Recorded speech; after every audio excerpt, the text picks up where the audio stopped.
갑자기 내게 나타나준 너, 난 아무 말도 할 수가 없었지. 첫눈에 반한다는 이야기가 널 보는 순간 이해가 됐어. Pengertian ekonomi umum, prinsipnya adalah pengorbanan yang sekecil-kecilnya untuk memperoleh keuntungan yang sebesar-besarnya hanya mencari keuntungan dan kebahagiaan di dunia. Ekonomi Islam adalah berkorban, tidak kikir, dan boros dalam rangka menggapai keuntungan yang layak, baik keuntungan di dunia maupun keuntungan di akhirat. Tujuan ekonomi Islam terdiri dari membuat kemakmuran, kesejahteraan, adil secara merata, seimbang dan secara merdeka yang terarah, mandiri, lestari dan membawa kemajuan umatnya. Dalam sistem ekonomi Islam yang secara normatif tanpa bunga namun atau bagi hasil, keadaan moneter diharapkan lebih stabil, lebih menjanjikan tumbuhnya perdamaian, kebebasan atau kemerdekaan berkonsumsi dan berproduksi hanya dapat terjadi di negara bersistem kapitalis dan Islam. Adapun pengambilan profit dan bisnis yang dilarang oleh Islam adalah: pertama, satu, keuntungan dari bisnis barang dan jasa haram.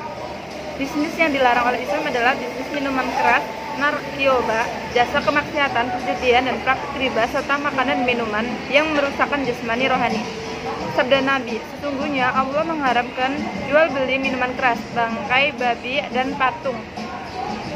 Yang kedua, jual beli secara curang dan manipulasi. Bisnis dengan cara curang dan manipulasi mengakibatkan kehilangan pelanggan karena kecewa. Jika barang ada cacatnya, hendaknya dijelaskan apa adanya ketika bertransaksi. Yang ketiga, jual beli dengan cara harga aktual. Bisnis dengan cara ini tidak sehat dan akan merusak harga aktual.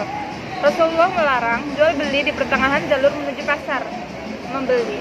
Barang kedua, dengan cara berbohong dan mengenai harga aktual, serta melarang cara bisnis dengan menaikkan penawaran harga dengan permainan orang dalam atau dolop. Muttafaqun alaihi dari Abu Hurairah Al-Ghazali dalam Ihya 11. Yang keempat, profit dengan cara menimbun dan spekulatif. Islam melarang praktek bisnis ini karena akan membahayakan kepentingan dan hajat orang umum. Rasulullah bersabda, tidakkah menimbun kecuali orang kedua berbuat dosa? Barang siapa menimbun bahan makanan selama 40 hari, maka ia telah terlepas dari Allah dan Allah berlepas darinya. Selanjutnya saya akan menjelaskan tentang mekanisme pasar dalam Islam. Dalam teori ekonomi mikro dijelaskan bahwa penetapan harga dasar floor atau price atau selling price pasti menimbulkan kelebihan permintaan atau penawaran yang akan mendorong timbulnya pasar gelap, mendorong terjadinya kolusi yang tidak sehat. Selanjutnya ada konsep harga menurut Abu Yusuf. Mufti di zaman Harun al-Rashid ini menulis kitab Al-Kharaj 1000 tahun sebelum Adam Smith menulis Wealth of Notice. Dia mengatakan bahwa murahnya harga bukan disebabkan banyaknya barang juga, mahalnya harga bukan disebabkan langkanya barang, harga terpulang kepada Allah. Dapat saja suatu barang melimpah tapi harganya mahal, dan dapat saja suatu barang langka tapi harganya murah. Abu Yusuf Al-Kharaj. 2. Mekanisme pasar menurut Al-Ghazali, bahwa kurva penawaran mempunyai slope positif dari kiri bawah ke kanan atas. Jika petani tidak menemukan pembeli hasil dua pertaniannya, maka ia akan menjual dengan harga yang lebih murah.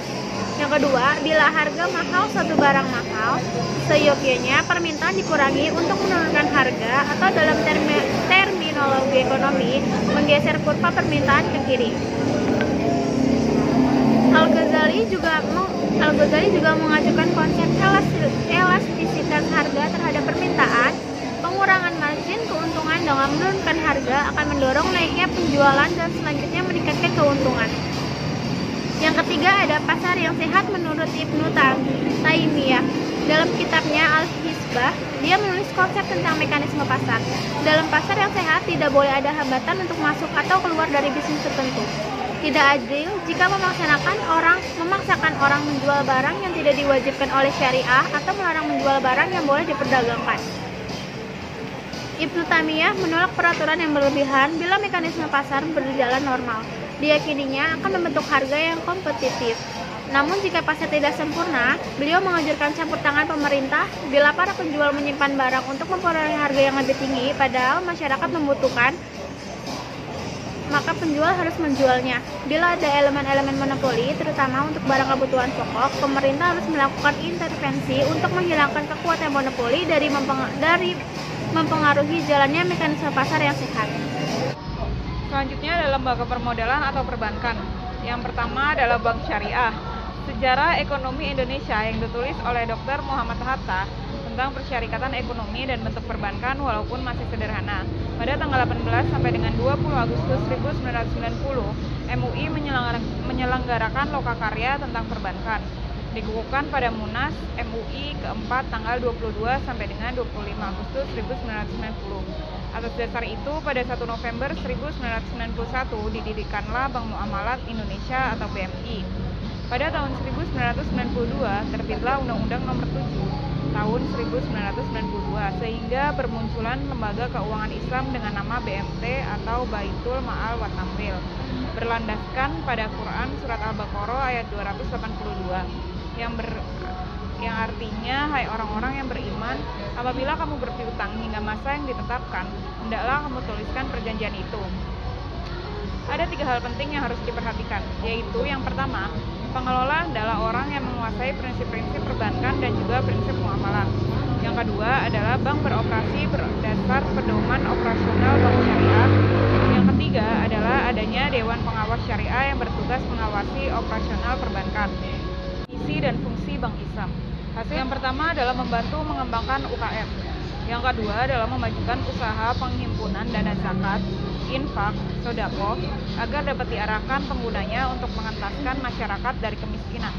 Yang ketiga adalah mengembangkan produk-produk perbankan berdasarkan syariah. Jelas, BMI memiliki 2 misi, yaitu yang pertama adalah lembaga permodalan konvensional, yang kedua adalah mengemban amanah agama Islam dalam berbisnis, menghilangkan bentuk-bentuk riba, serta berbentuk sosial, mengangkat pengusaha kecil dan menengah.